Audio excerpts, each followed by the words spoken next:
Nilesh, are we starting? Yes. Okay. Good. A very good morning, good afternoon, and good evening to all the participants. Please accept our greetings based on your time zone. My name is Rajiv Varshney. I'm a research program director, Accelerated Crop Improvement Program at International Crops Research Institute for the Semi-Arid Tropics, in short, ICRISAT. I'm a principal organizer of this event and also joined by my colleagues and directors for different programs, Dr. Ravi Harava, Dr. Ramjita Tavo, Dr. Anthony Whitbread, and Michael Hauser, who are the co-organizers of this event. We are very much excited to see this eminent panel of very accomplished scientists and policy makers, research leaders, and administrators as the panelists for this session. On behalf of ICRISAT and all organizers, I welcome you all in today's panel discussion, Enabling Food and Nutrition Security in Drylands, which I'm sure will be a thought-provoking experience that will enrich all of us on the current status and way forward in the direction of food and nutrition security. Thanks to our eminent panelists who kindly accepted our invitation to share their wisdom and vision towards achieving food and nutrition security in the dryland regions in particular and across the globe in general. To give you the rationale behind our today's discussion, I would like to mention the FAO report, which highlights that in the recent years, several major drivers have put the world off track to ending world hunger and malnutrition in all its forms by 2030. And the challenges have grown with the COVID-19 pandemic and related containment measures. This year, the FAO report, the State of Food Security and Nutrition in the World 2021, estimates that between 720 and 811 million people in the world faced hunger in 2020, as many as 116 million more than in 2019. Nearly 2.37 billion people did not have access to adequate food in 2020, an increase of 320 million people in just 1 year. Roughly 2.5 billion people, 30% of the world's population, live in the dryland areas, which cover more than 40% of the world's land surface.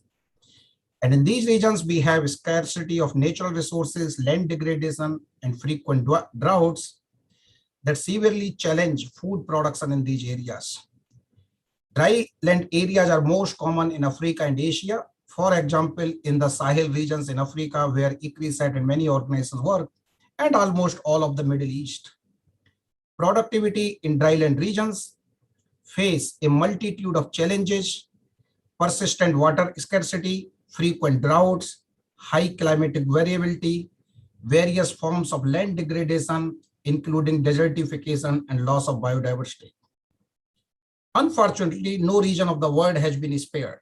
The high cost of healthy diets and persistently high levels of poverty and income inequality continue to keep healthy diets out of reach for around 3 billion people in every region of the world.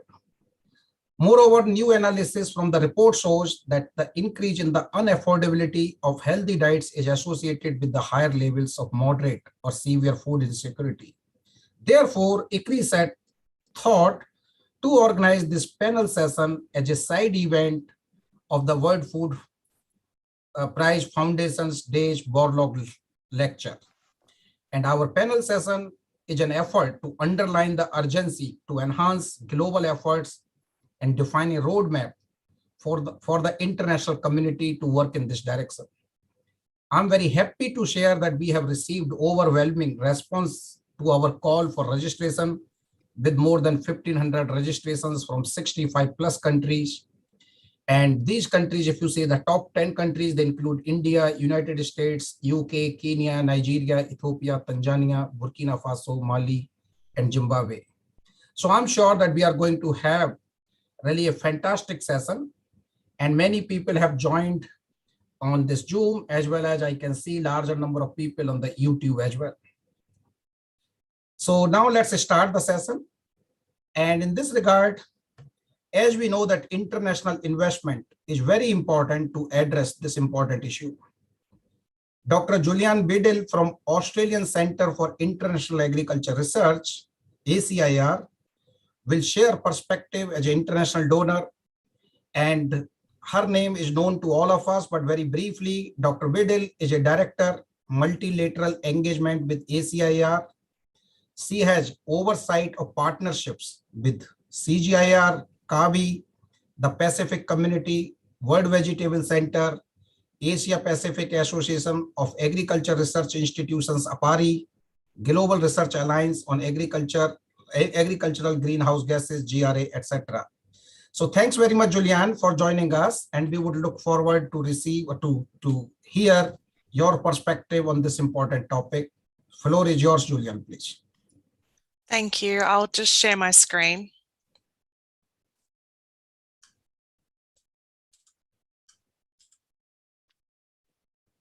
Can you see my slides? Yes, Julian, you're all set, please. Great.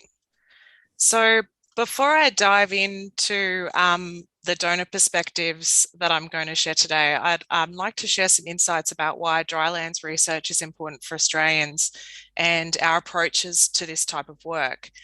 So Australia is the driest inhabited continent in the world. Degradation is common and most crop production is in dryland regions. Australian farmers have greater annual volatility in yield and price than many other farmers around the world. And in addition to this, Australian farmers face the tyranny of distance.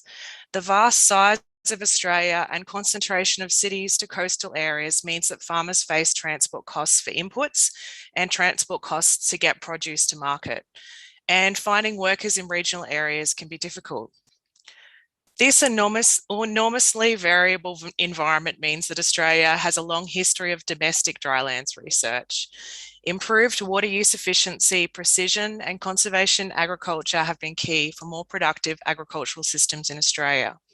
In 1982, it was recognised that Australian agricultural researchers had ideas they could share with other countries operating in similar conditions and learnings we could bring back to Australia and Australian food systems. So ACR was formed. So what does ACR do? Well, our vision is to reduce poverty and improve livelihoods through more productive and sustainable agriculture, emerging from collaborative international research. ACR brokers and invests in research partnerships to build the knowledge base of low and lower middle income countries to improve food security and reduce poverty, better manage natural resources and food production, and enhance human nutrition and reduce risks to human health.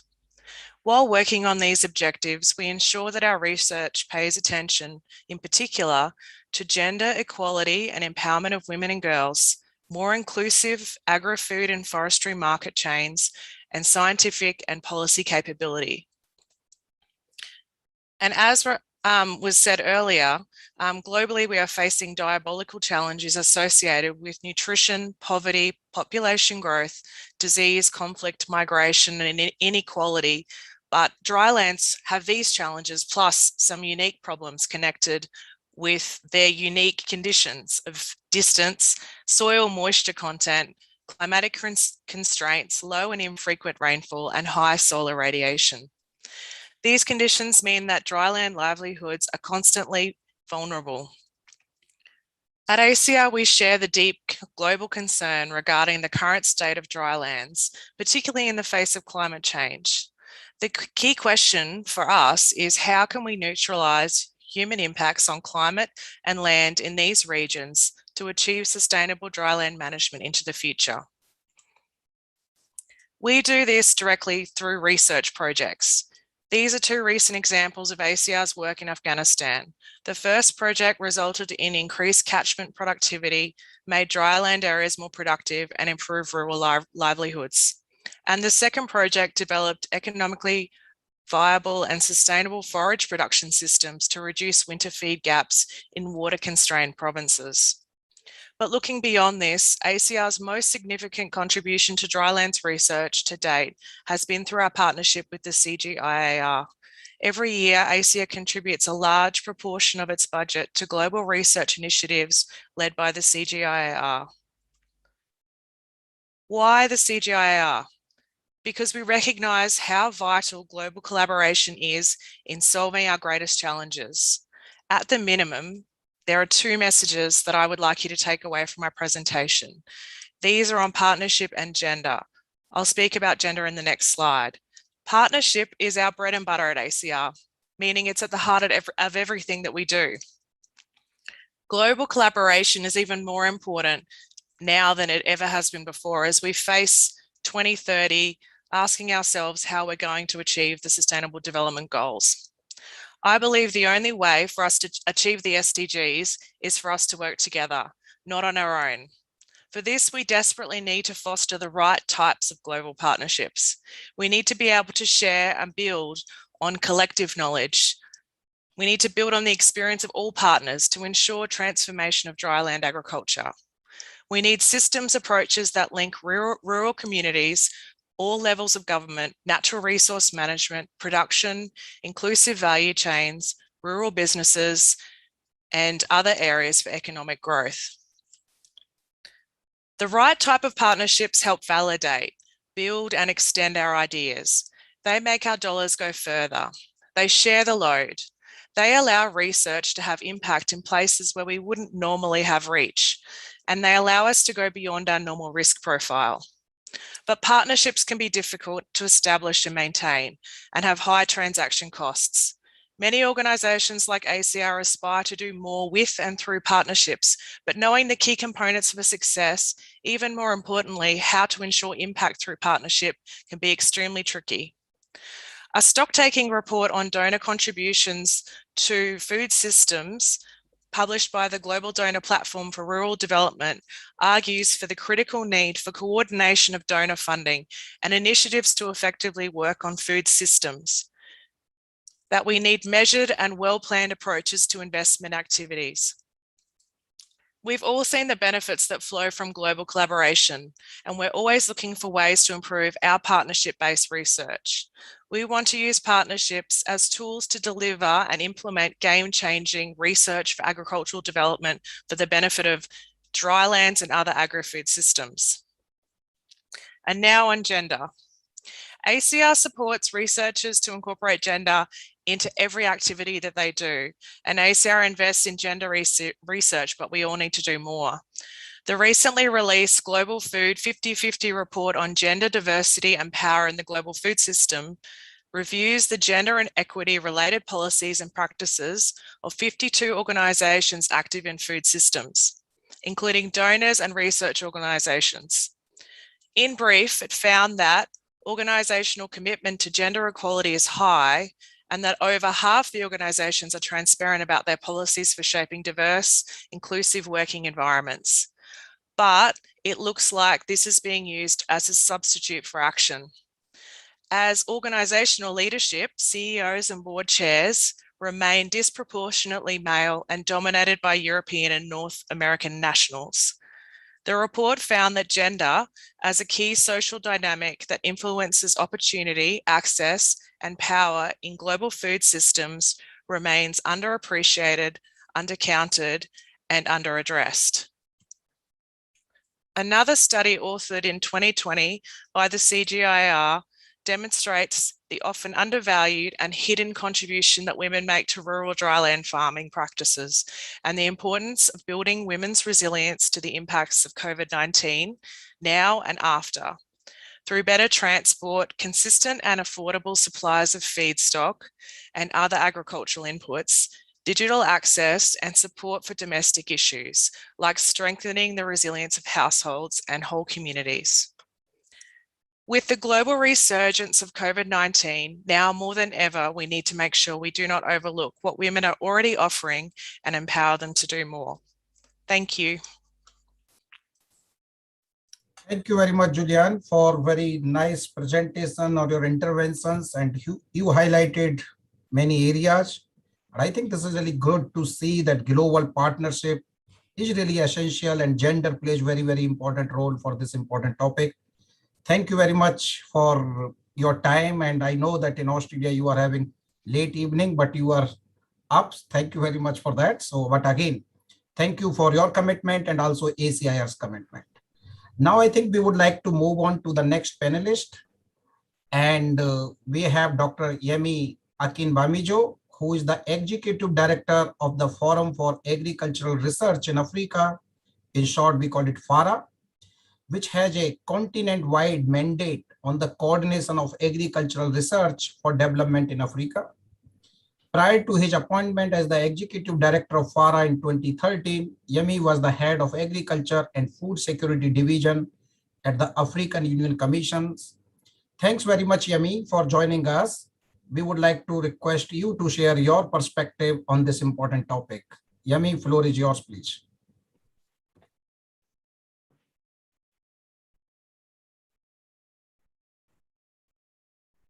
Thank you very much, Rajiv. Is my screen visible? Yes, we can hear you. Your screen is also coming, so I think should be all right. It's taking a while.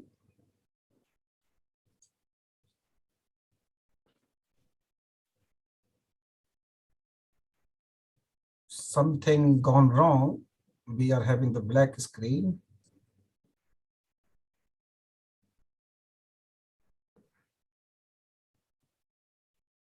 Double, yes.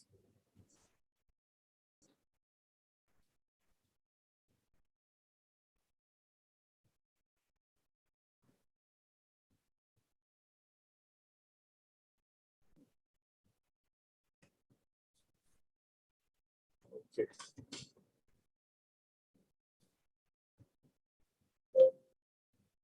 I think you should be able to see my screen now.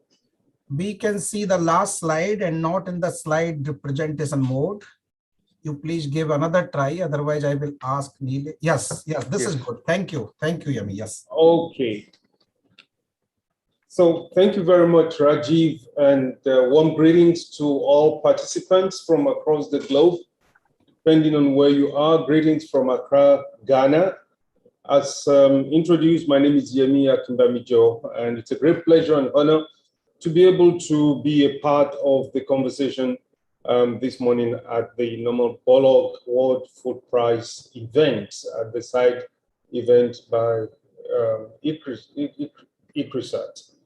So I'm going to start by just looking at the contextual frame, which is what I have on my screen at the moment, and to see that the drylands on a global scale is a very, very important element of the global ecosystem.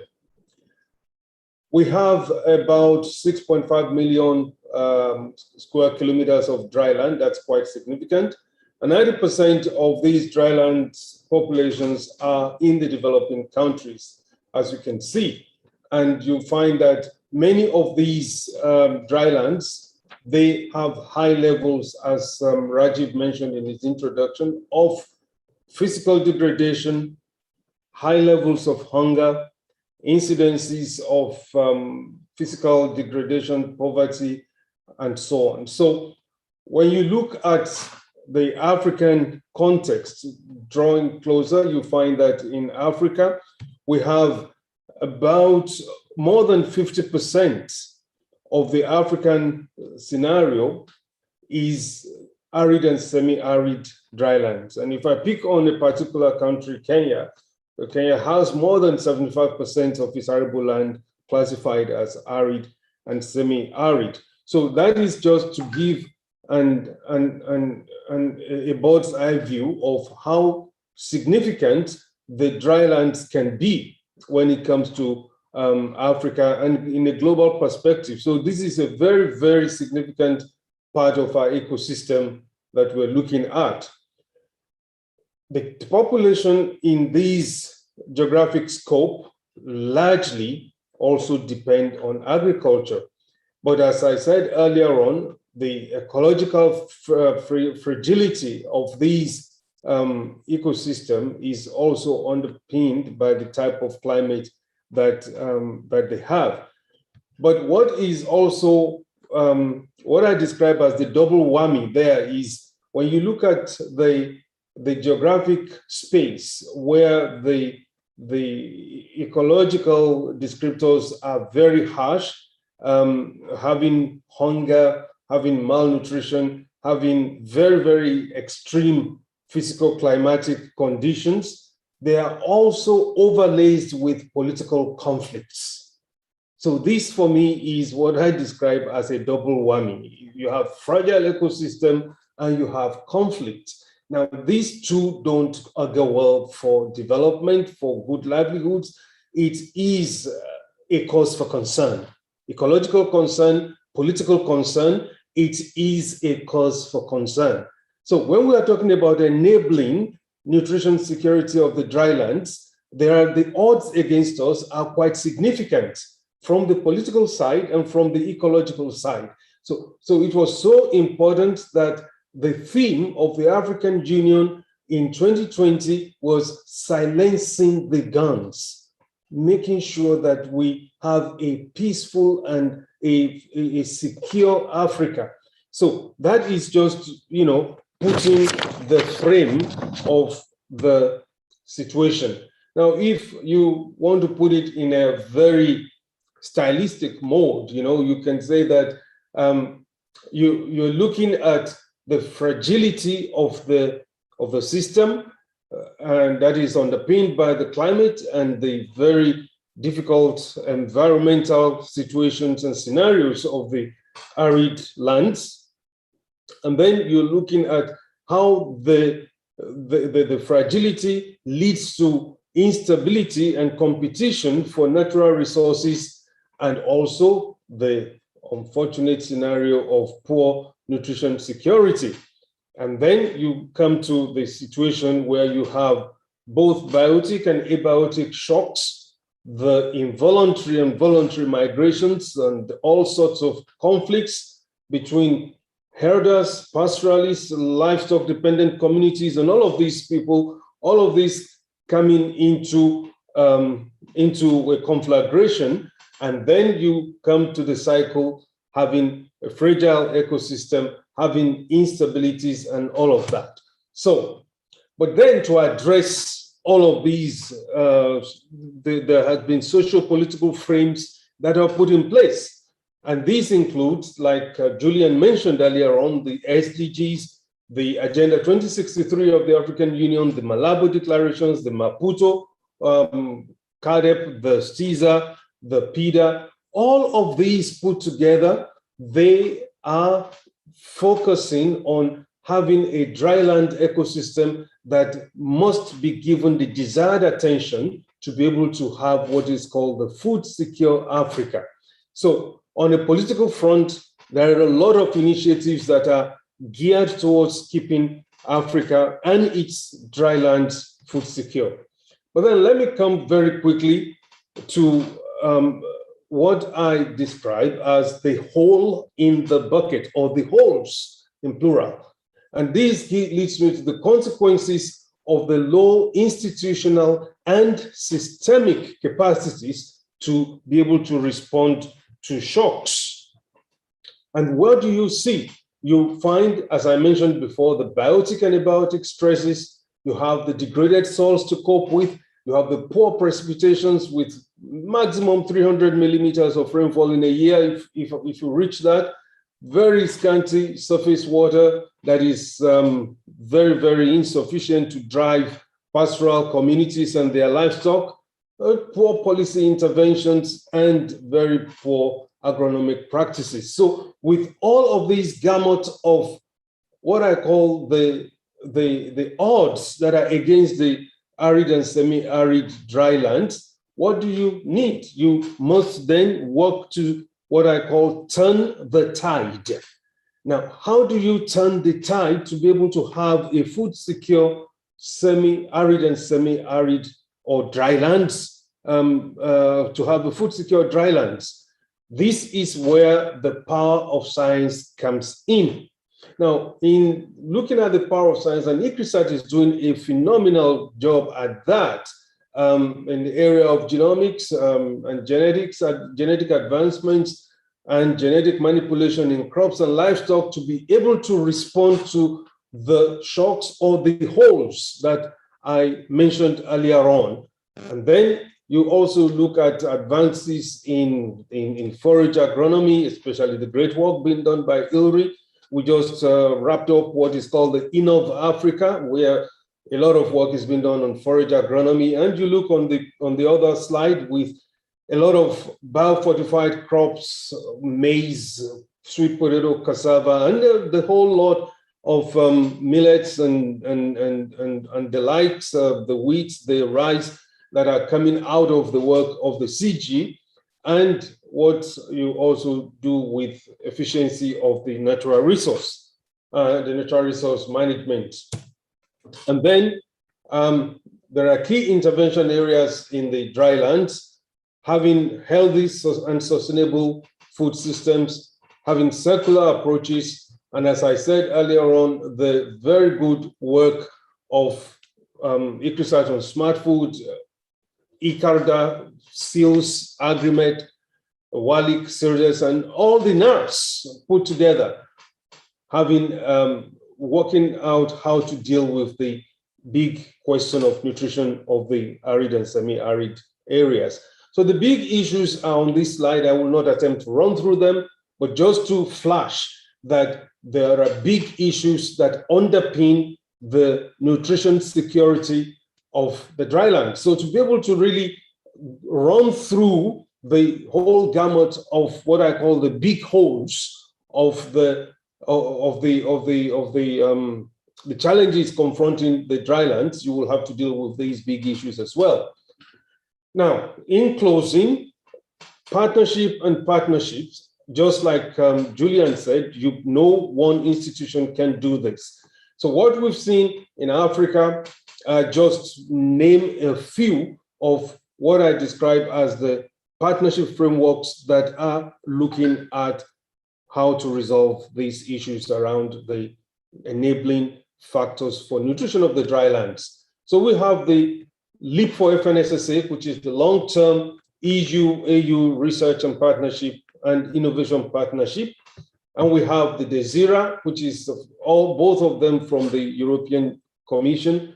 And we have the outcome of the COP26 that is just going to be rolled out. And of course, on the continent is a major player, the African Development Bank, with the Technologies for African Agricultural Transformation, and many others, too numerous for me to be enumerated. And then, of course, the big message is to leave no one behind.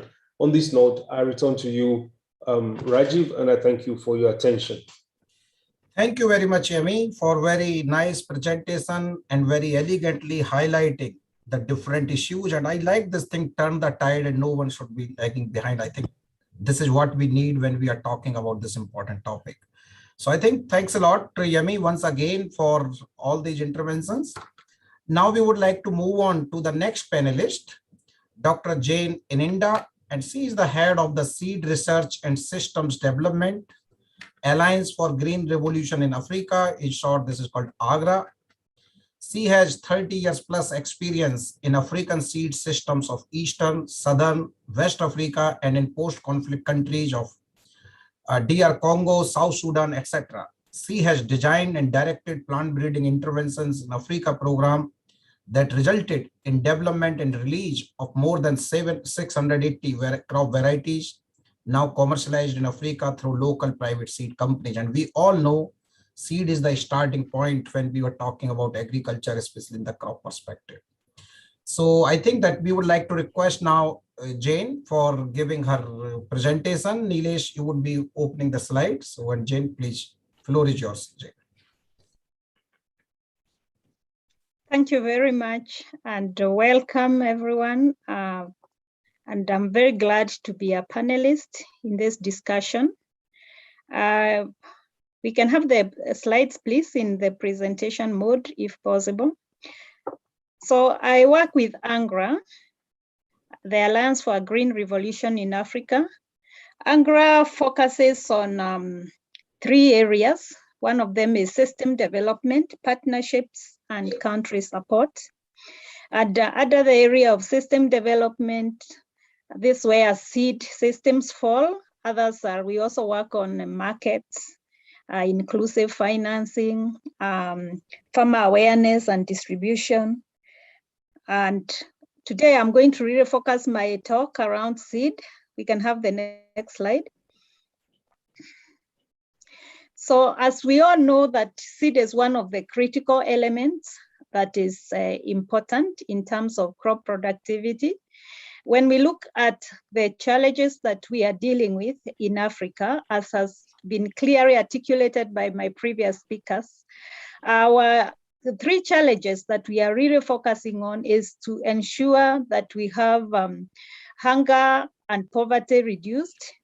We would also want to include nutritional security, and we also want to make sure that farmers have incomes. But when you look at the challenges that we are actually addressing in the seed systems, I just put up this slide, which is just a view of how we view the seed system in Africa and the differences that are happening in the continent.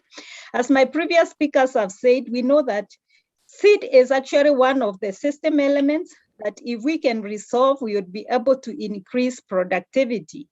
But when you look at the seed system across all the countries that we are operating in Africa, not just ANGRA, but also where ICRISAT is operating, we know that there are those elements that drive the seed system, including our farmers getting the right kind of varieties. It's the seed of early generation seed and certified seed being produced. The seed companies are being empowered. Our farmers having enough information, farmer awareness. How about the seed markets? How about our policy environment? And also quality control in terms of seed. And I put up this slide just to show you a picture of what is happening, at least in the 11 countries where we are working. And what I'm showing here is actually what we call the seed system gaps in these areas. We can conclude that the greener it is, the better. And that's why you can see some countries, they have relatively good systems, but the more red it is, it means that there is a lot of work which needs to be done to put these structures in place. So what we are seeing here is that we have a big challenge when it comes to meeting and ensuring that we have farmers who are food secure, their nutrition is enhanced, and they have higher incomes. Next slide, please. So with in relation to our topic today, and I really congratulate ICRISAT for the work that I think it's moving. Can we just go back? For the work that they are doing, the previous slide, please. The work that they are doing on dryland crops and grain legumes. We know that these crops are very, very important in terms of nutrition, access to minerals, ensuring that protein content, digestibility, they resolve health issues, and chickpea, sorghum, finger millet, groundnuts, pigeon peas, and even pearl millet. These are very, very, very important crops which need to be equally emphasized, especially if we have to increase the productivity and enhance nutrition for the farmers. For example, you will find that there is a lot of work on crops like hybrid maize. And I do recognize the work of Semi-Arid, for example, and even ANGRA and other partners in ensuring that our private seed companies can produce hybrid maize.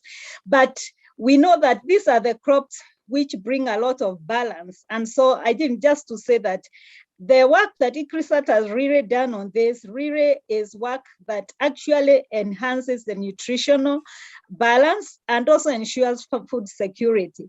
However, next slide, please. We find that these crops, their attention is lagging behind. We can go to the next slide. In terms of getting access, to these crops. I've just said one of the experiences that we have found is there's a lot of emphasis on crops that make business, like hybrid maize.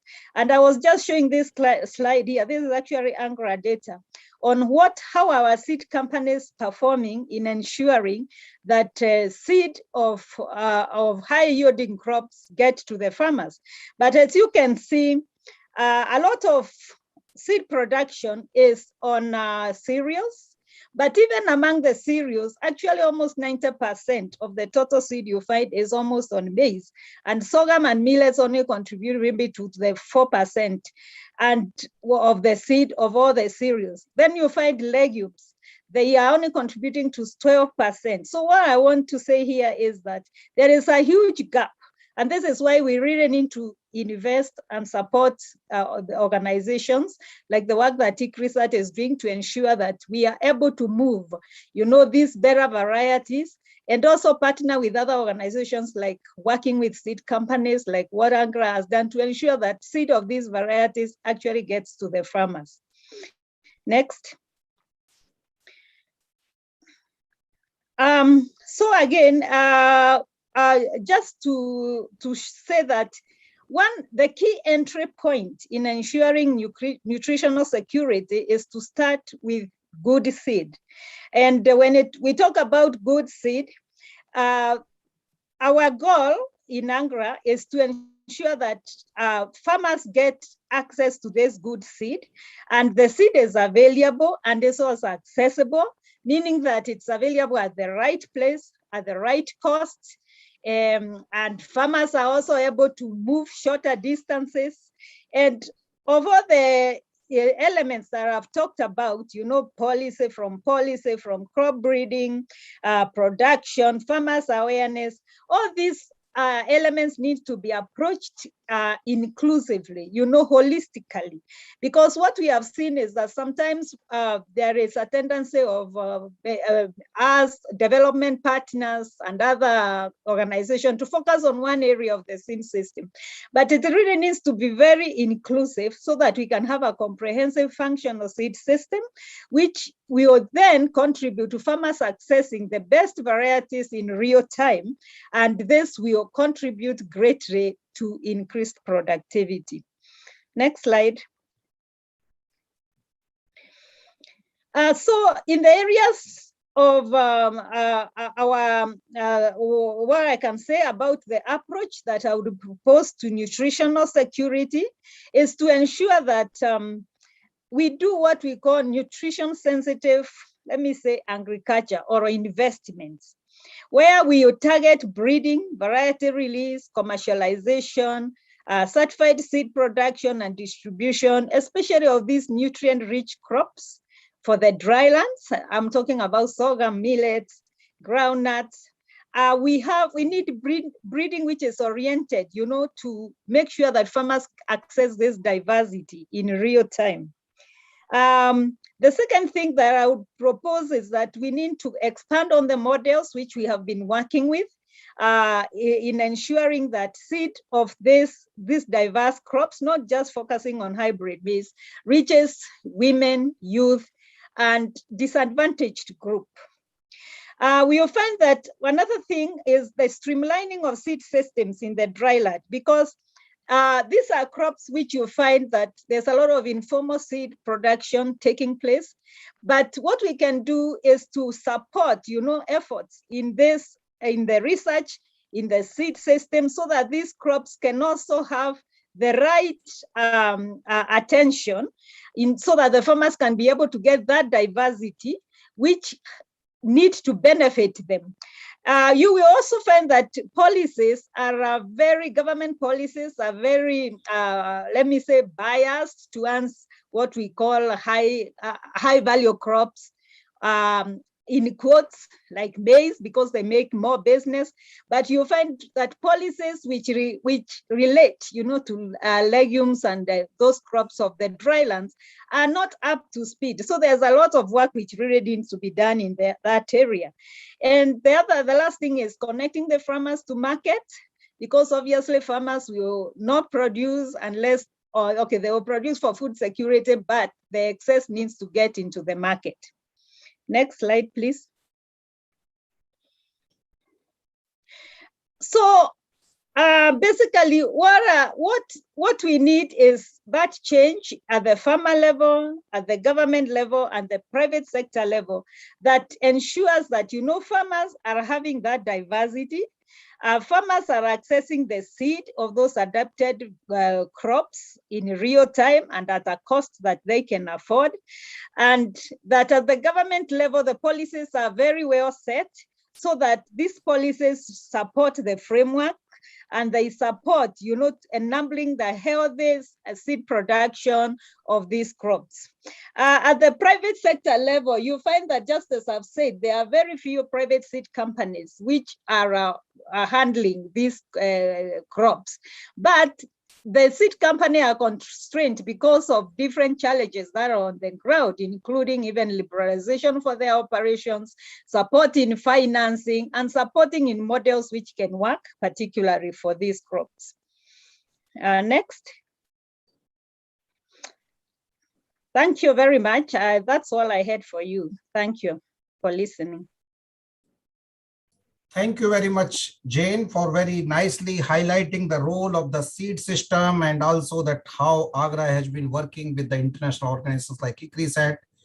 And as you mentioned about the seeds, I think this is really the key thing when we would like to make some interventions in agriculture. And I'm also very much pleased to share that ICRISAT won the Africa Food Prize for 2021. And I think that was for that ICRISATs and the other international centers like IITSCAT and 13 national programs in Africa for their work for about 12 years through the Tropical Legumes Project, which was funded by Bill and Melinda Gates Foundation. And under that project, all partners, they developed about 266 improved legume varieties and almost 500,000 tons of seeds for several legume crops, including cowpea, pigeon pea, chickpea, common bean, groundnut, and soya bean. And these new varieties have helped more than 25 million smallholder farmers. So this is the beauty, that the importance of the seeds. And at personal note, I feel privileged to lead this project for 7 out of 12 years from the Tropical Legume Project. So this was really very remarkable. Anyway, thank you very much, Jane, for joining us and for sharing your perspectives on the seed systems, especially. Now, I think we would like to, after hearing the challenges and perspectives from the Africa continents, we would like to move to India, a country with more than 1.3 billion people. And as they say, India is a success story from the agriculture perspective. Total grain production has a miracle growth from 50 million tons from 1950 to the record food grain production of 309 million tons this year.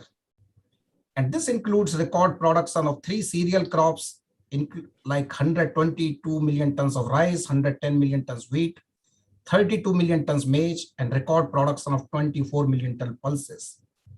And this miracle has been possible due to a strong foundation in agriculture research and extension system, hard work of farmers, research by agricultural scientists, and farmer-friendly policies of the government.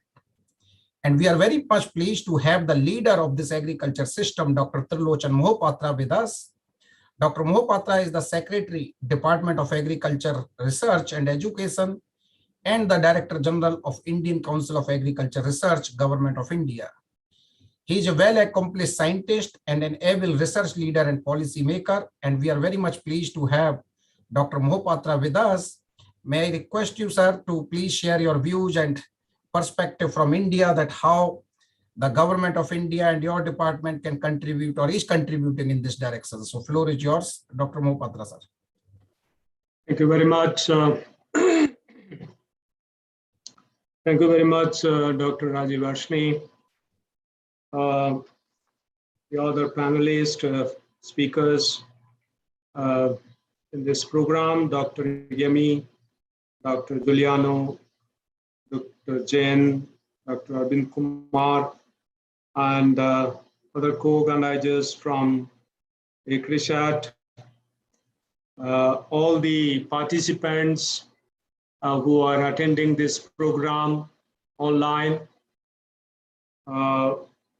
At the outset, let me thank Dr. Rajiv Ashni for organizing this particular program under the World Food Prize Foundation's 2021 International Borlaug Dialogue, and also giving us, or me, particularly this opportunity to be associated with this program, which is aptly deliberating on enabling food and nutritional security in drylands.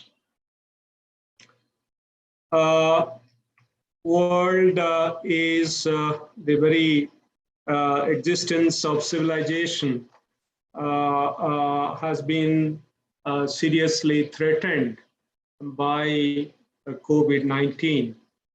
More than 1.5 years, we are suffering, we have been suffering, and most countries, the seriousness of this is already very well known to all of us, and how it has impacted the livelihoods, particularly in countries having limited resources. That is known to us. We always say that the calamities of this dimension, and particularly that touches every nook and corner of the world, has many implications. And in that context, the whole world is, in fact, working in the direction of using science and technologies to provide solutions to this serious threat. While the world is working on that, we cannot forget the challenges on the food front. And food and nutrition security is of paramount importance for our own sustenance, our own existence, and also for livelihood security of millions of smallholder farmers. So food security and livelihood security, and also nutrition security, all are so intricately linked. And when we talk of threats like COVID-19, the food systems, nutrition outcomes, as well as livelihood, all are at kind of risks and tremendous threats that we see. And more so, the regions which are classified as drylands. I'm not going to those definitions, what are called drylands, but we very well know that where are these dryland regions, and countries having majority of areas. It is, one estimate says, almost 2 billion people, almost 41% of global population living in dryland areas of the world. And these 2 billion people living in these dryland regions of the world are far more threatened, primarily because of the fragility of the production system.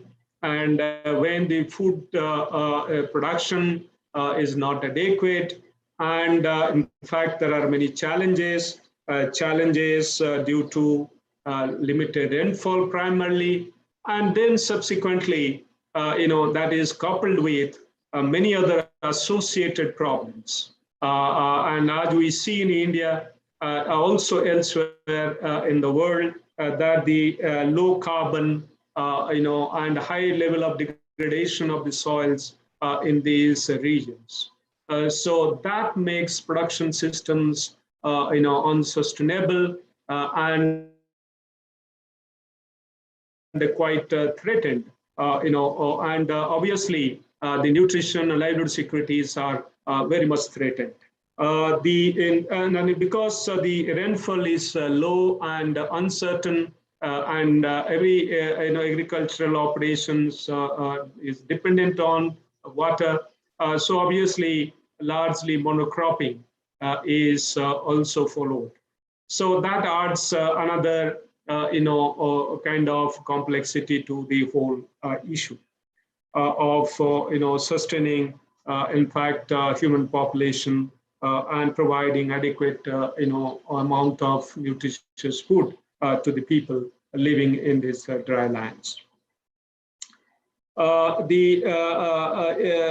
case of Indian situation, we have about 52% of our total 41 million hectares are classified as dry lands, and then that is about around 72 million hectares, and that's a big chunk of area, and many states, Indian states, having a large chunk of areas, falling under dry lands. This, in fact, belonging to whether it is arid, semi-arid, dry subhumid, and so on and so forth, and all these classifications and has been done, and accordingly, efforts are being made to address the challenges, as I mentioned. And similar would be the situation elsewhere across the globe, that how the challenges of these regions are being addressed. When I say that we in India are trying to face this challenge, the Indian Council of Agriculture Research, which was established in the year 1929, and in another 8 years, it is going to celebrate 100 years of its existence. It has the organization along with the state agriculture universities and central agriculture universities and a central university with agriculture faculty, which is about 74 of them. And together, it constitutes the National Agricultural Research System, what we call as a NARS. The Indian Council of Agriculture Research with 113 institutions spread all across the country, and 725 farm science centers, one in every district of the country. They form the National Agriculture Research, Education and Extension System, the university system, the research institutions, the farm science centers, all together constitute a huge mega national agricultural research, education and extension system. And this system has been striving hard to meet the challenges. And that is how India, who was borrowing, primarily the food grains, and during 1950s and 60s, has become self-sufficient in producing enough quantity of food. And as it was said by Dr. Rajiv, so not only that, we have provided adequate food to the 1.3 billion plus population, we are also exporting.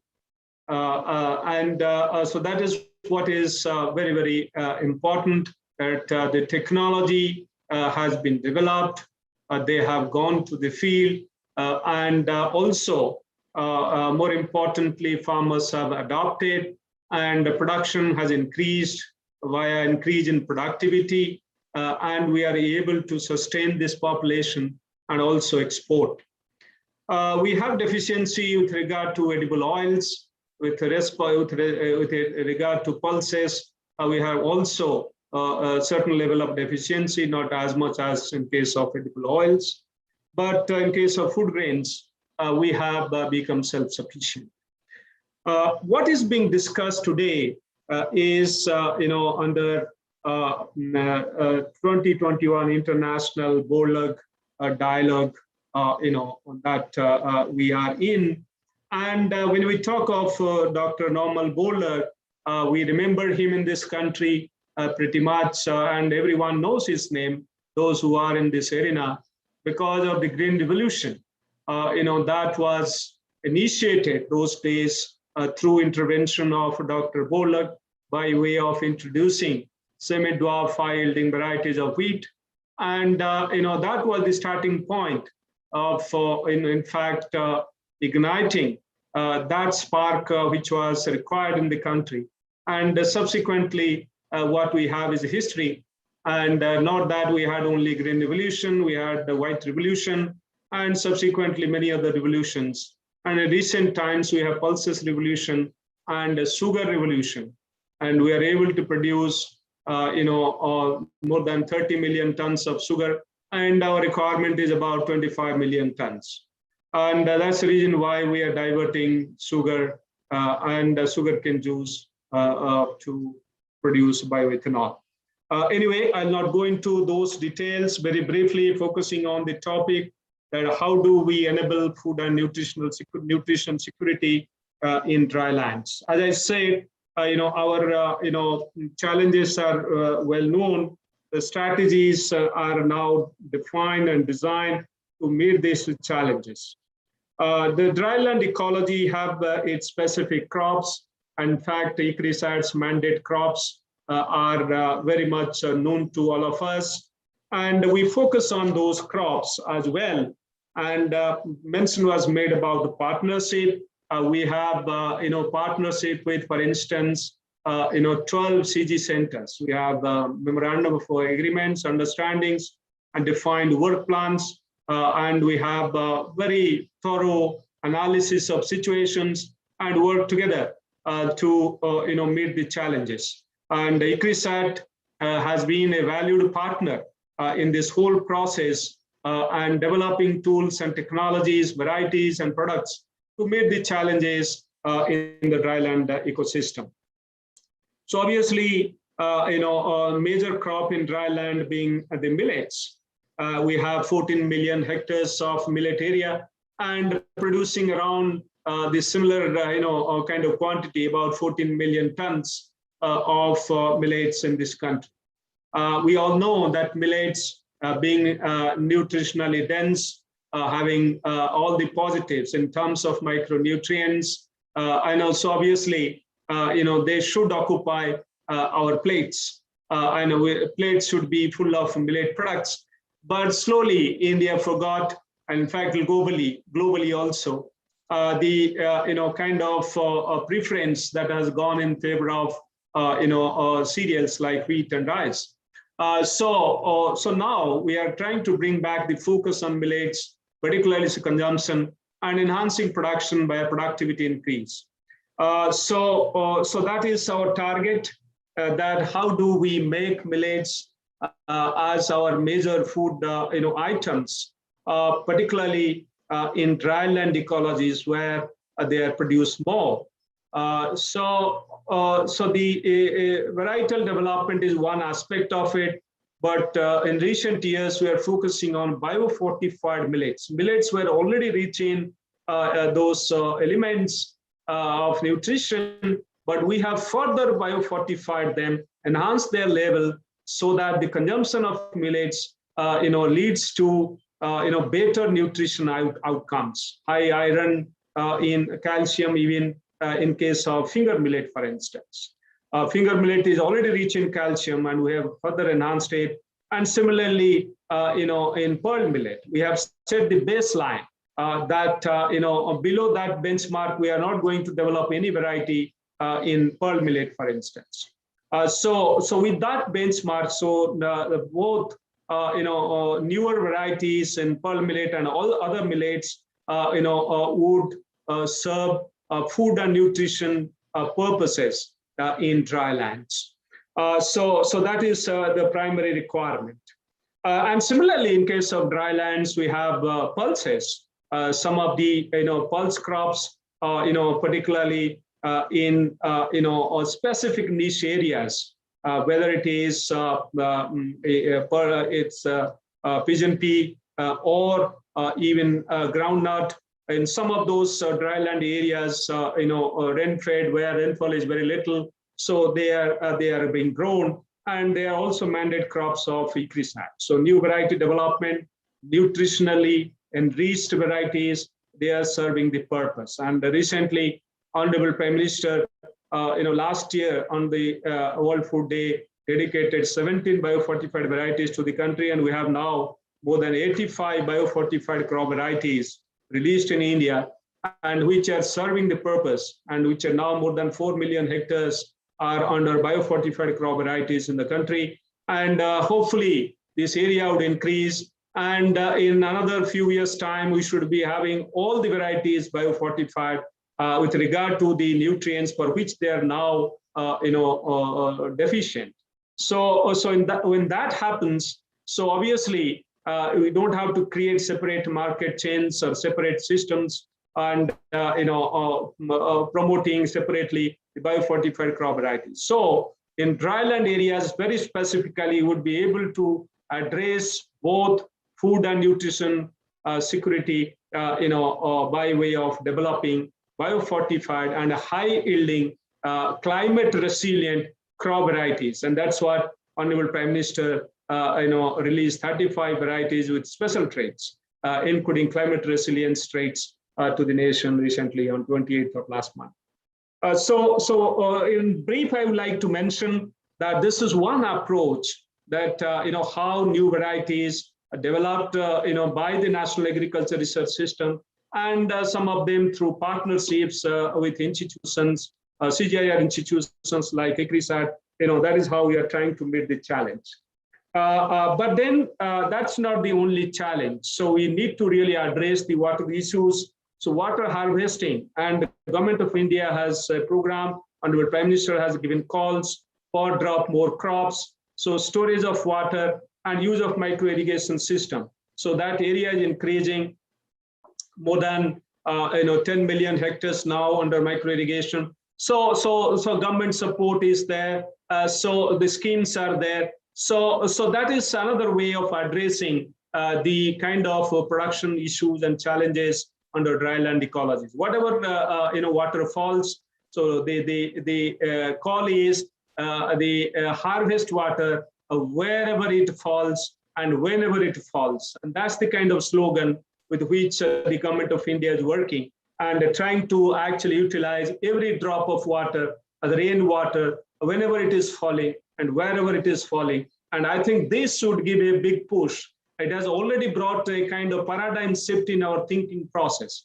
There is planning based on watersheds. So the old concept of watershed-based planning and implementation is now at the forefront, and we should be able to really address the challenges in the drylands.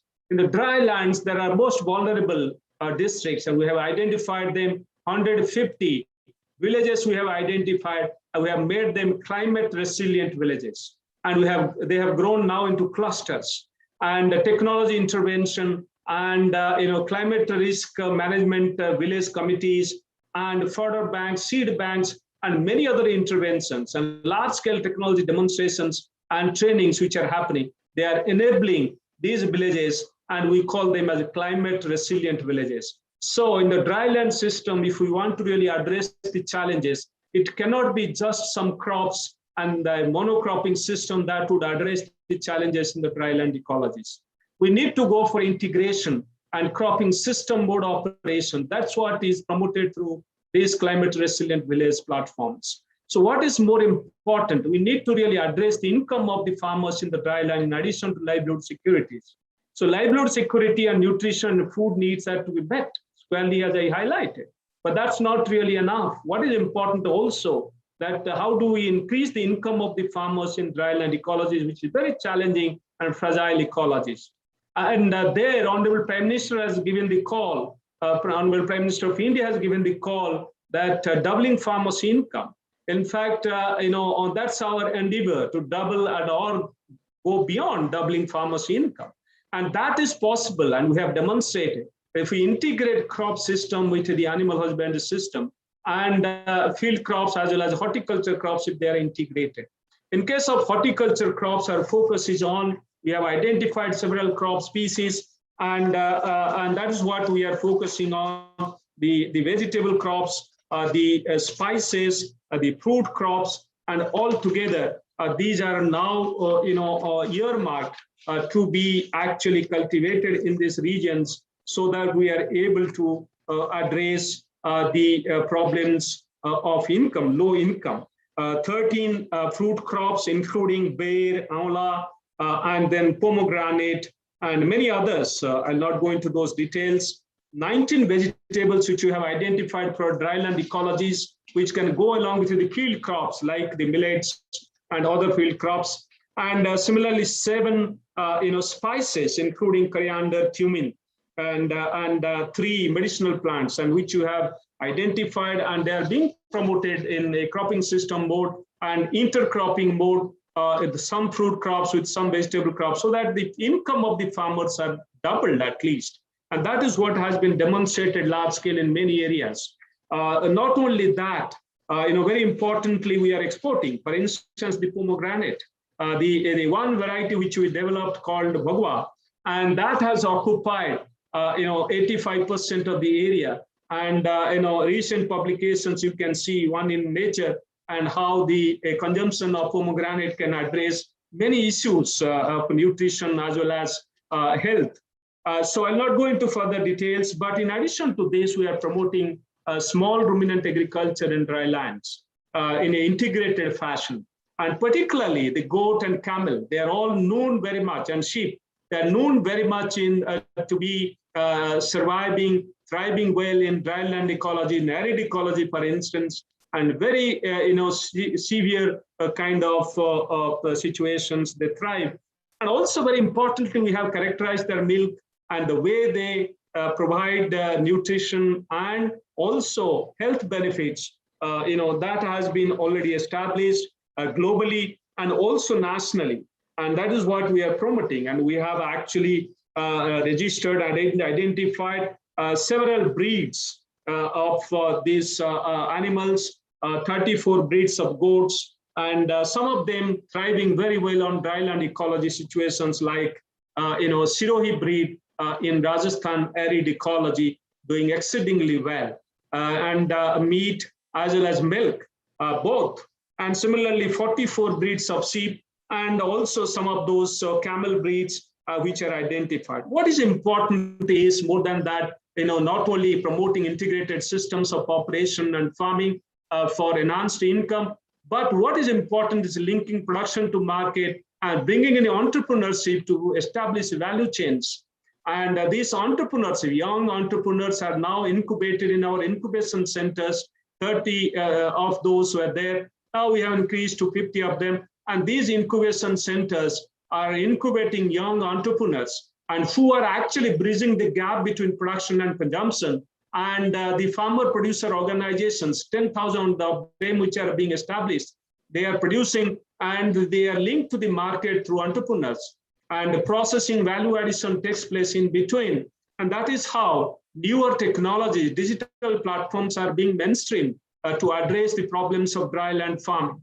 So not just production, but also their excess production is linked to the market after some value addition. So time is over. I'll not go into those details, but that's what is very, very important. But there is need of more of investment. And of course, private investment and partnership is very, very important. And public-private partnership is not enough. The people's participation is also becoming very, very important. So public, private, people partnerships are very, very important. And that's what we are actually now capitalizing on. So to summarize, what is important is that not only we recognize that dryland situation is very challenging and has become more challenging under threats of climate change, and which is quite evident under the pandemic, COVID-19 pandemic. And given this situation, we are working in this direction to enhance food and nutrition security in drylands by way of developing newer varieties, biofortified climate resilient varieties for dryland ecologies. And we are also integrating crop system, field crop system with horticulture system, identified crop combinations to do well under dryland ecologies. At the same time, we're doing water harvesting and micro irrigation systems implemented in dryland ecologies so that the challenges are met and water needs are actually met. And at the same time, we are integrating with the small ruminant agriculture so that the nutritional needs are met through diversified diet system, not just through biofortified crop system. And those crops and animal systems are identified and they are being promoted. And what we are also doing is bridging the gap between production and consumer and consumption and through entrepreneurship. And that is what is very, very important. And our partnership is very important, as it has been said. And someone mentioned, one of the panelists mentioned the role of women in this. And we have an institution, Women in Agriculture. That's one of its kind in the world. And we are not just documenting the women's role in agriculture, but also trying to develop technology, reduce drudgery, and also mainstream gender. And gender mainstreaming is so important in a country like India. And that's what we're doing. And I believe in years to come, so there will be many more significant outcomes in dryland ecosystem. And I have taken more time, and there are many things to be spoken about. But instead of taking more time, I thank you very much for giving me time, Dr. Rajiv. And thanks to all the participants who are attending this particular program. Thank you very much.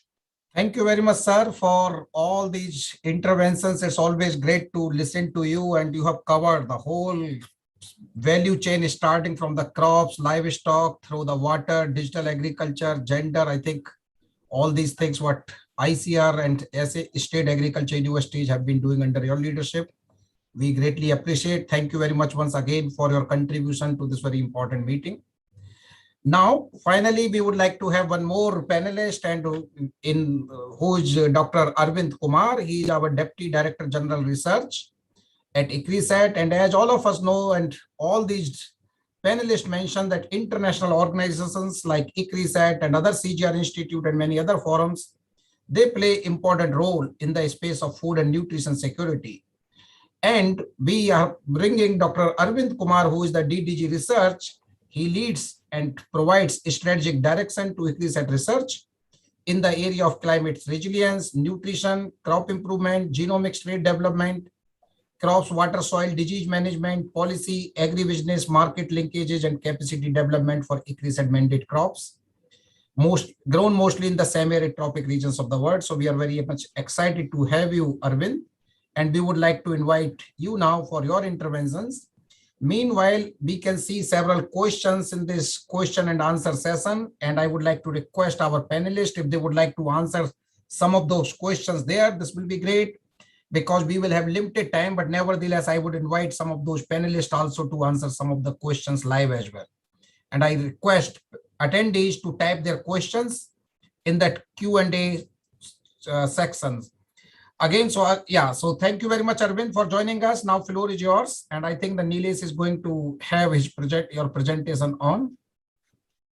Yeah, thank you, Rajiv.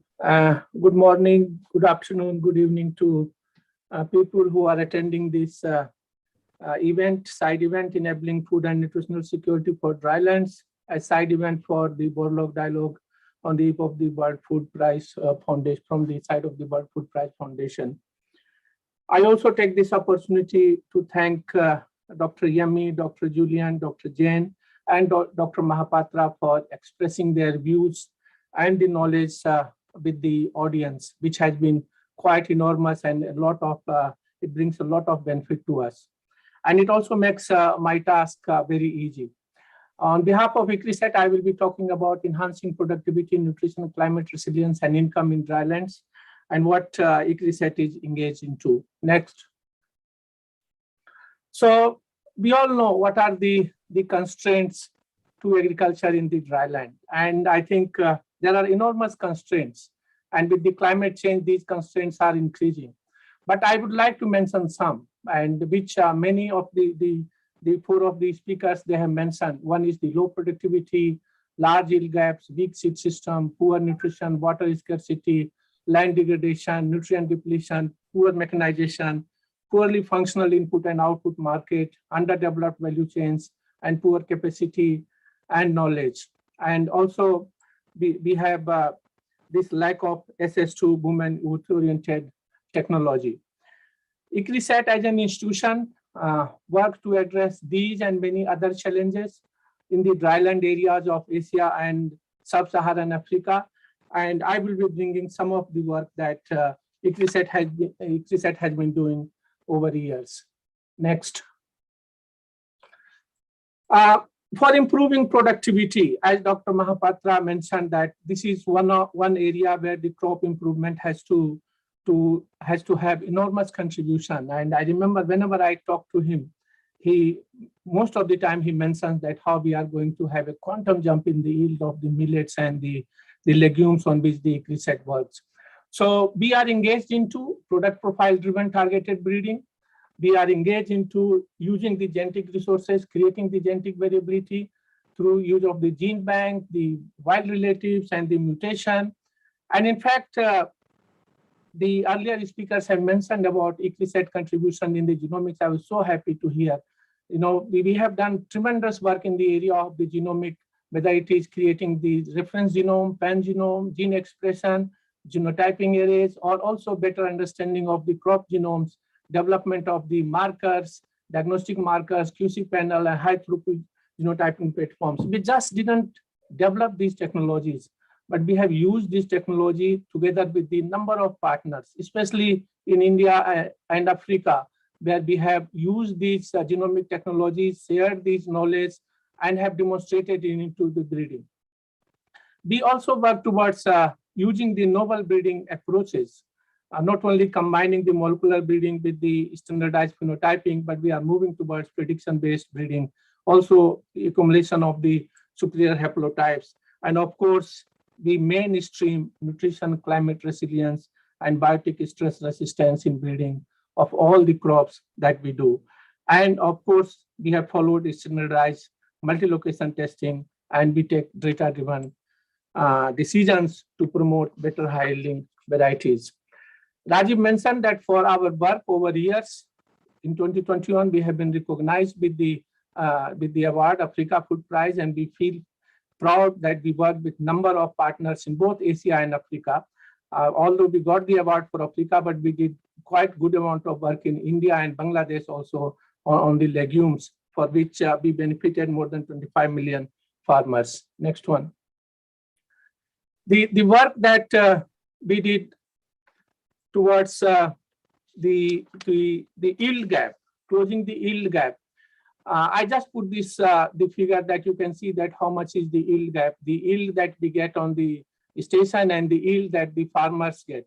And in fact, there are large differences. If we can close these yield gaps, we will have tremendous increase in the production of the different millets and legumes on which we work. So we work towards participatory varietal evaluation, demonstrations of among the number of varieties that system has released over the years, what is the best variety locally adapted.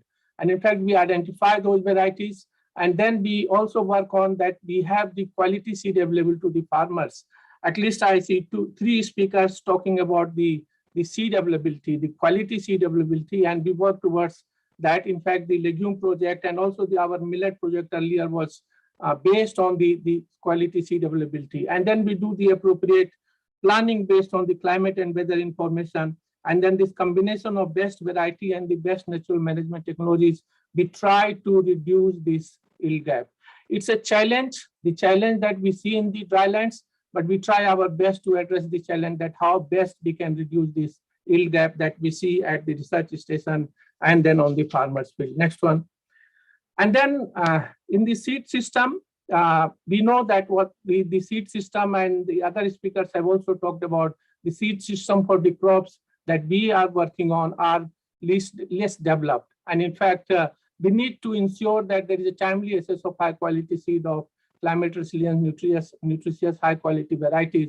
And we try to develop sustainable formal and informal seed system in different countries. I was so happy to see the figures from Africa. Some of the countries where we are working, we have seen improvement in the seed system and the access to the seed.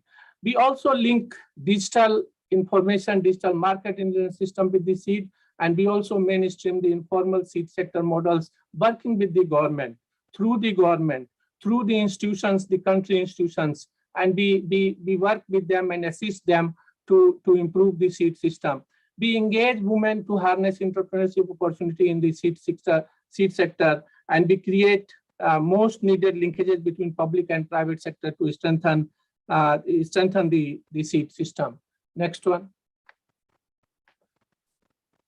I believe in the drylands, water management is the entry of the success. If we do good water management, we win the half war. And in fact, we pioneered research on the water management in different countries. I put some example here. One is from the Bundelkhand region of India, where we worked over years. And in fact, we not only reduces the farm loss, we also increase the cropping intensity. With the water management and the water conservation, you can bring the horticultural, vegetable, the fruit crops, and you can create the value chain. And that will lead to the doubling the farmer income. I put one example, next one, which, can I have the next slide? In Bundelkhand region, we have been working over last 4.5 years. And we started with the water management. And we saw that that's the path that enables increasing the farmer's income. And we were guided here by the government of India's promise of doubling the farmer income. Over last 4.5 years, we are nearly there. I have asked the ICRISAT people that, we not only reduce the crop failure of 10,000 farming families on which we have worked, we not only increase the productivity, we not only reduce the cost of cultivation by our interventions, but we also improved the income of the farmer. We also help increase the groundwater availability. And in fact, it went to not only to improve the productivity, but also the milk production. As of now, we have been told that we have enhanced the income of the farmers by 40 to 140%. But I asked them to also find out about how much increase in milk production we have done because of the introduction of the fodder crops.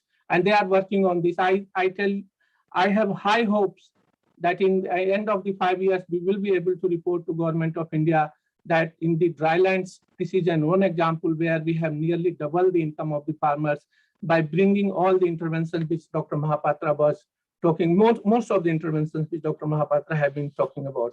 Next one. Land degradation and nutrient depletion is the another problem. And we all know that how big this problem is, mostly in the Africa, but also in the drylands of India. We work towards, in Africa, we work towards the bioreclamation of the degraded land. In India, even in the Bundelkhand, we worked, and also in Africa on the field bunding, bringing the agroforestry, bringing the crop rotation of the cereal, millets, and legumes, and also bringing the soil test-based nutrient application, and also a small farm mechanization through the custom hiring centers. And we see some good example. The photo that you see here is of the Bundelkhand, where we have brought the bunding, and you can see that how this has reduced the land degradation and also the nutrient depletion. Next one. As we said that the income needs to be increased. Income will increase only when we bring the diversification and intensification. We use digital agriculture.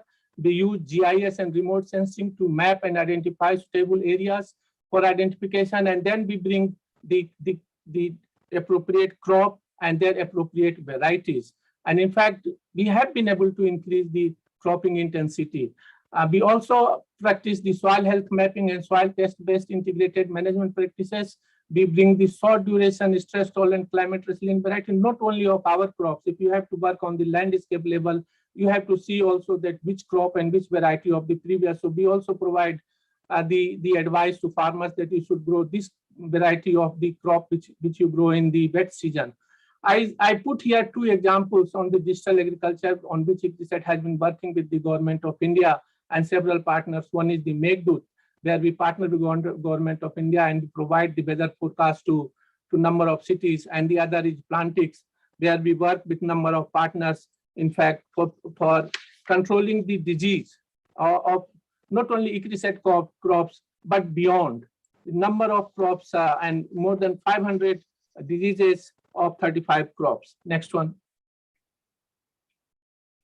We work towards the value chain development, and this is where we see that if we have to bring the holistic improvement in the income of the farmers, this has to go to the full cycle, and value chain development is the last but one step towards that. We not only work towards improving the nutrition in the drylands, developing healthy and nutritious food products, and there was one speaker talking about the smart food. So we work towards that, but we also work towards addressing the malnutrition and making accessible, affordable, nutritious, and hygienic food.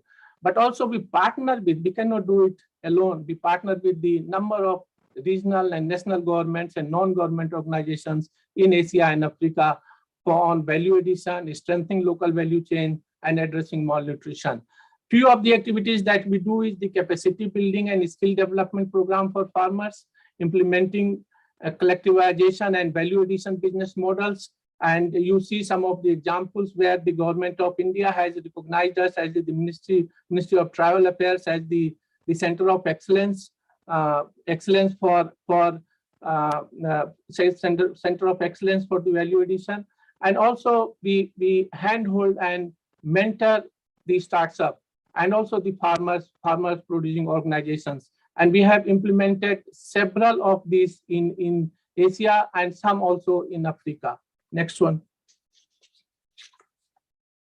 We work for us, women and youth-oriented technology will bring the success to agriculture in time to come.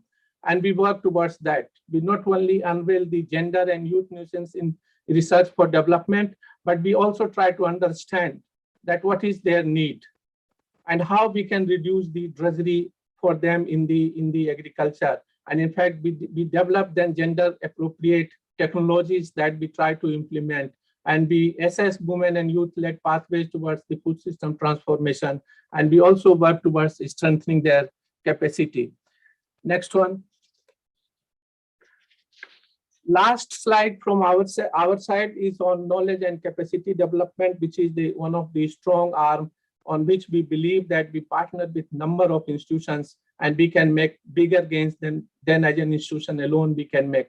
We work with number of partners to create future research leaders, the scholars, the scientists, the National Agriculture Research System, private sector partners, farmers, extension workers, seed agency, government, and civil society, with the aim to achieve impact at a scale that requires a strategic and demand-driven capacity development. With this, I thank all the participants for providing their time and participating in this event. Thank you very much, organizers, Rajiv, and the other program directors for also including me into this important session. Thank you very much. Thank you very much, Arvind, for highlighting these different areas and also ICRISAT's contribution. I think these are really very, very important. And thank you very much once again, and for all your help in organizing this event.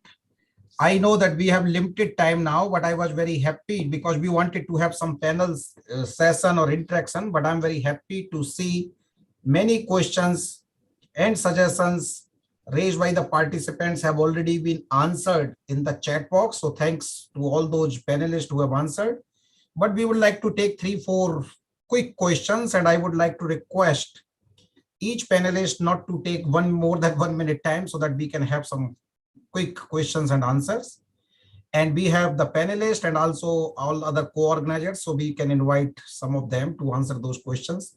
And first question quickly to Julian, and this is about the global partnership. And there is a question that we are fully aware that partnership is the only way forward. What are the specific plans or thoughts of donors to leverage on the long-standing established partnerships like Department of Agriculture Research, ICRISAT in Myanmar, and I know that ACR was working on this aspect. So would you like to say something quickly, Julian? Sure, it's hard to speak on that quickly, but I will try.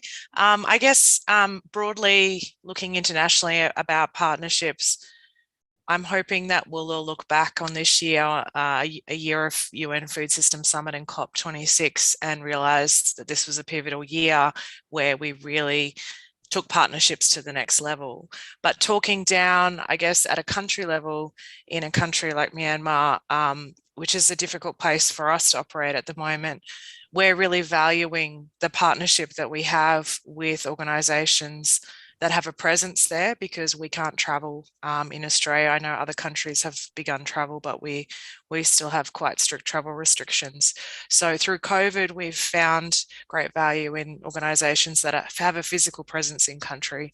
And this means that we've actually changed some of the ways that we've been working, in that we are trying to push more towards Global South collaboration. So Global South leadership of projects, and also partnership, rather than partnering as much with Australian universities or other institutions trying to foster partnerships in country or with other countries.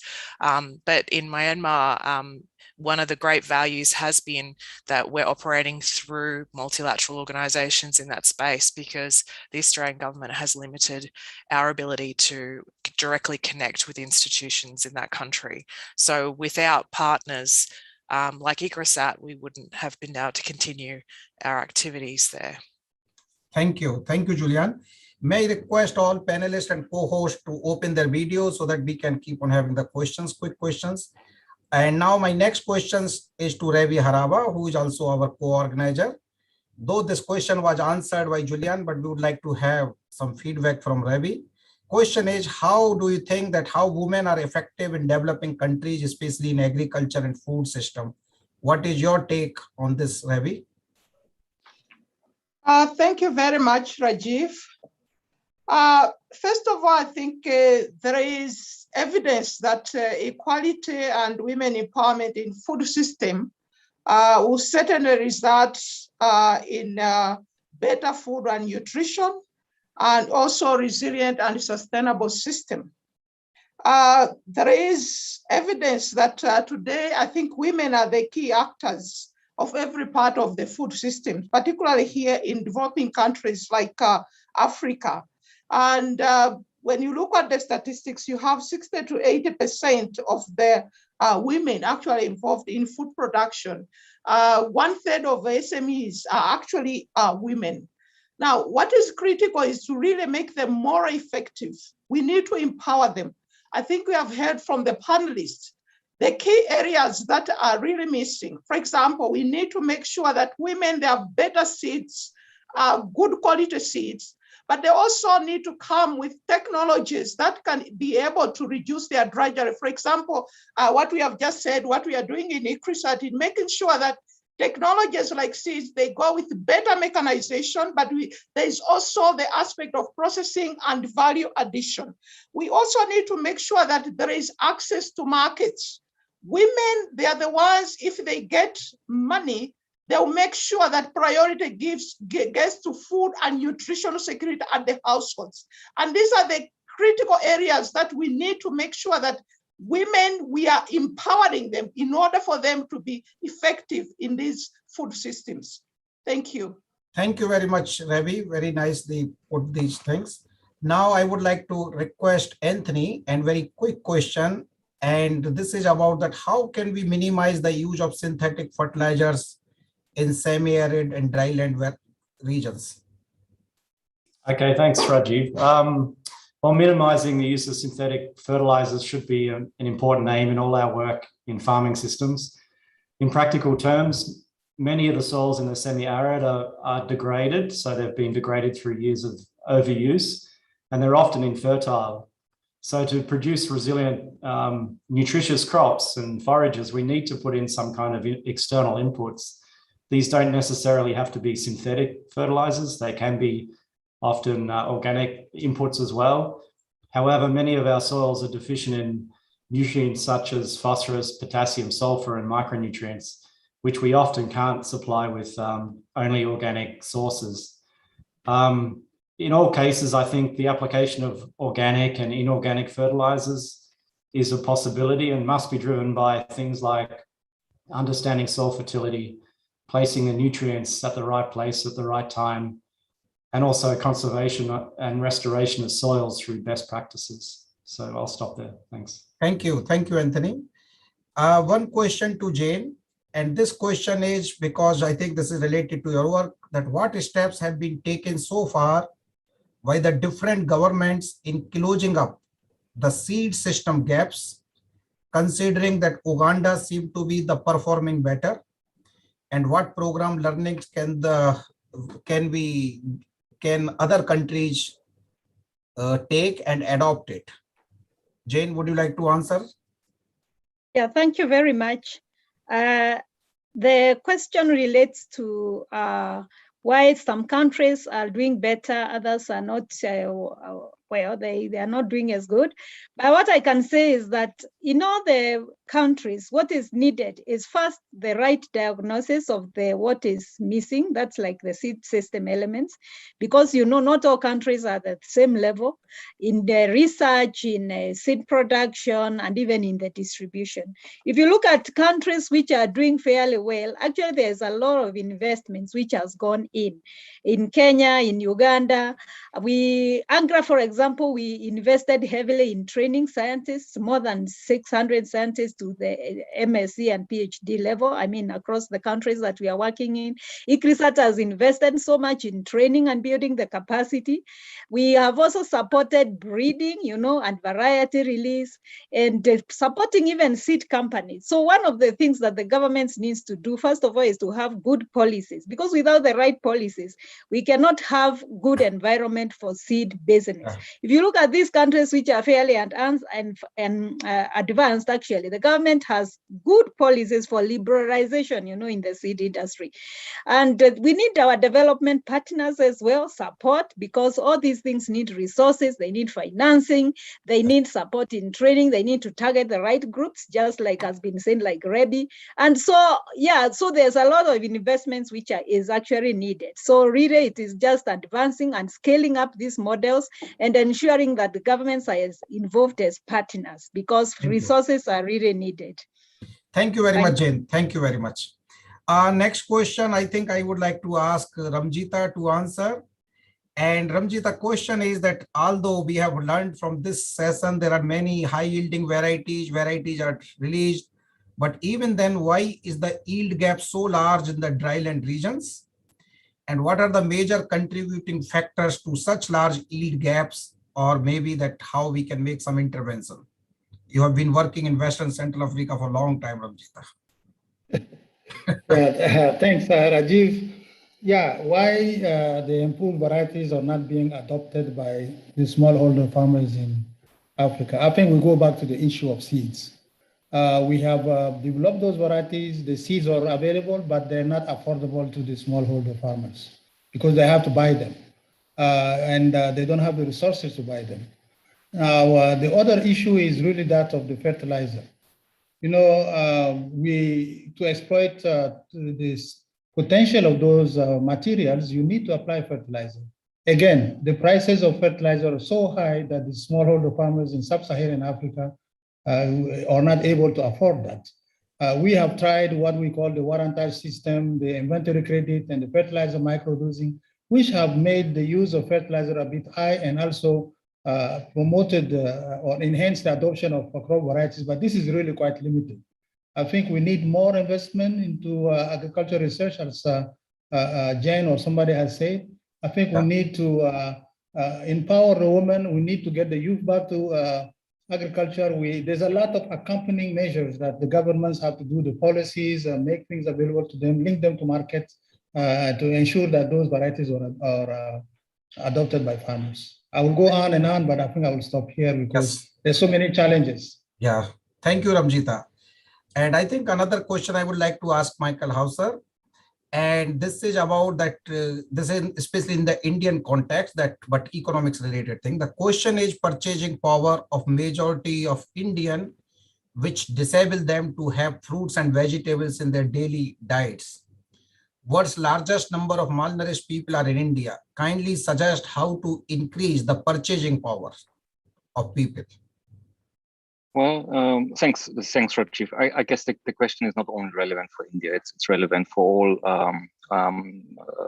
for the entire global south, including Africa. Also in East Africa, where I'm calling from, millets are more expensive than the basic staples. So the economist would say, well, high cost of production, low economy of scale, high price, low demand. So well, that's the short answer. But it's more than that. It's the underpinning reason is income poverty. And if we understand that, then even the smartest crops won't help us if people can't access these crops. So we must understand that we're dealing with a systems challenge. And I see 3 starting points. I'm sure on this call there are more people who have many additional starting points, but here there's 3. One is to understand the political economy that makes some crops cheap and others more expensive. And Jane hinted on that already in her talk. Second, really, it's necessary to increase the demand and support this demand by consumers financially. Yeah? And one way of doing so is through cash transfers, especially in emergencies that we do frequently have. School feeding programs is another entry point, and enabling physical access to nutrition-sensitive crops on markets. I believe we should really not have to search for nutrition-sensitive crops on market. They should wave at us as the beverages wave at us when we drive through rural areas. 3, and last, reward nutrition-sensitive farming, and that means to move beyond productivity to profitability and make nutrition-sensitive farming profitable. Andre van Rooyen, my colleague from the program, has just with colleagues published a paper in Nature Food on that issue, that we have to go beyond yield gap. Yeah. And that would help steering the policies into the right direction. Rajiv, is that easy? I say no, it's not easy, because it's really transformational change that we are talking about here. Yeah, back to you. Thank you, Michael. And I think we will take 2-3 more questions, and we will close the session. I think I can address or direct this question to Dr. Mohapatra. And sir, there is a question that when you mentioned about the biofortification, then basically this is the process of increasing the micronutrient content of food crop. There are many methods: selective breeding, genetic modification, or the use of enriched fertilizers. In your opinion, which approach is more effective or people should be using? Anyway, so see, first of all, I would emphasize for better nutrition outcomes, there has to be diverse diet system. And that's what is more important. We have quite diverse food items in this country and globally. And traditionally, that has been the way. So to address malnutrition, that could be the first and foremost approach. The second one, I would suggest that, when you talk of biofortified crops, it is not just, growing in crops in isolation. Obviously, the nutrient requirements of biofortified crops are to be met adequately. So the soil system has to be corrected, and if there are deficiencies there, so it would also impact crop nutrition. So that's a fundamental issue, and you would need to really address from the soil till the plant, and obviously the produce which is harvested is nutritionally dense. But more important is that having a biofortified produce is one thing, but how do you really supply adequate quantity to address malnutrition? It has been already addressed briefly that unless we have purchasing power, you will not be able to purchase. But 2 ways we can address. That's what is being done in India. One is that you have through government system, what we call as a public distribution system. Supply those, mainstream those through public distribution system, all through to the school children, and a midday meal system to the schools. So these are ways that you can provide even free or at the subsidized rates biofortified food to the staple food to the majority of the population. The other is you distribute free. If you have plenty and your economy allows, distribute free and enable those who are not having the appropriate purchasing power. Or enable them, as it was said, that by way of providing monetary support, financial support. So they have already said. So I think the approach is that better nutrition outcomes would not come. I have already said just from better food, nutritious food. So one need to have proper drinking water, other sanitation measures, and which the government of India is putting in place.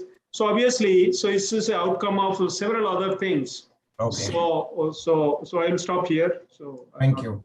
Thank you, sir. Thank you very much for very good, providing your suggestions and directions. I think we will take two more questions only, and one is to Yami. And Yami, this question is related to Africa, of course, that nutrition. So they say that one major issue is that in Africa, nutrition security is emphasized in most policies as a major challenge, but it seems often diluted within the broad food security agenda. How can we make sure that nutrition is specifically tackled and not confounded with other challenges? So we'll appreciate your answer in brief, Yami. I know that very good question. Right, thank you very much. And that's a very interesting question. I will answer it by saying, one, we started off by identifying food insecurity. And then, by and large, the whole issue of hidden hunger and the associated conditions elicited the whole question around nutrition security. So what has African governments and research institutions, what have they done? I will say this in brief. 2010, the late president of Malawi, President Mutharika at the time, was the chair of the African Union Commission. And it was in realization of the fact that it is important to keep Africa not just food secure, but also nutrition secure, that as a legacy of his presidency or the chairmanship of the Union, he initiated the Africa Day for Food and Nutrition Security. So from a policy point of view, since 2011, every year, there has been the commemoration of food and nutrition security to heighten the awareness. Now, this is as far as it can get when it comes to raising awareness from the policy end. But there are lots of other stakeholders. From a global perspective, there is the GAINS, the Global Alliance for Nutrition. I mean, there are so many.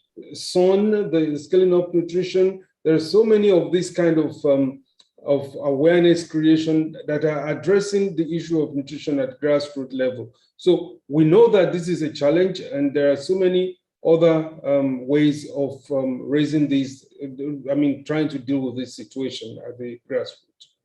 Thank you. Thank you very much, Yami. Thank you.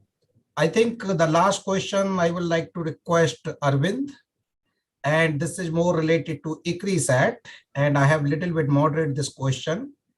They say that today we learned that still we have more than 1 billion people going to bed hungry, and most of those living in the semi-arid tropic regions where ICRISAT has been working. And now ICRISAT will be approaching its 50th anniversary. This is really good that so they know that ICRISAT is going to celebrate 50th anniversary next year. So question to you, Arvind, is, and I already highlighted that I think this makes ICRISAT role much more relevant in the coming years, but we would like to ask you as a DDGR, what you would like to say that how ICRISAT is going to tackle these challenges in coming years so that we can really contribute in this important area in this direction.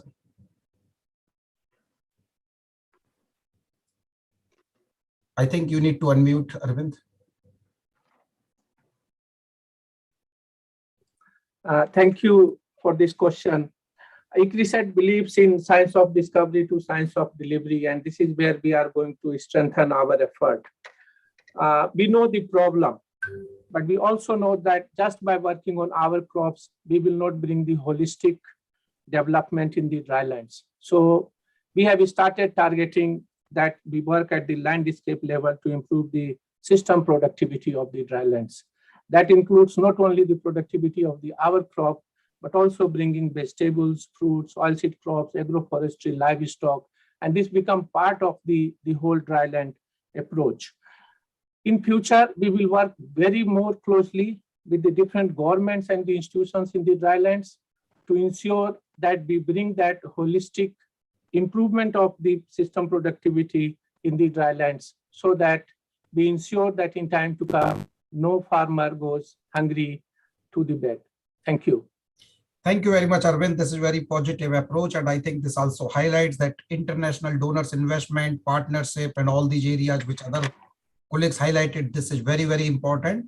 And as they say that this is the global issues, and I think that we all need to work in collaboration. All these global actors need to come together and need to address these important issues. So with these words, and I know that we already have taken 20 minutes extra, but it's really exciting to see that there are more than 300 people are still associated with us. So this topic is really very relevant, very important. So there are several important questions. We cannot take, unfortunately, those questions. I'm sorry about that. But nevertheless, I think that we need to close this session now. And I think that we really had very productive session.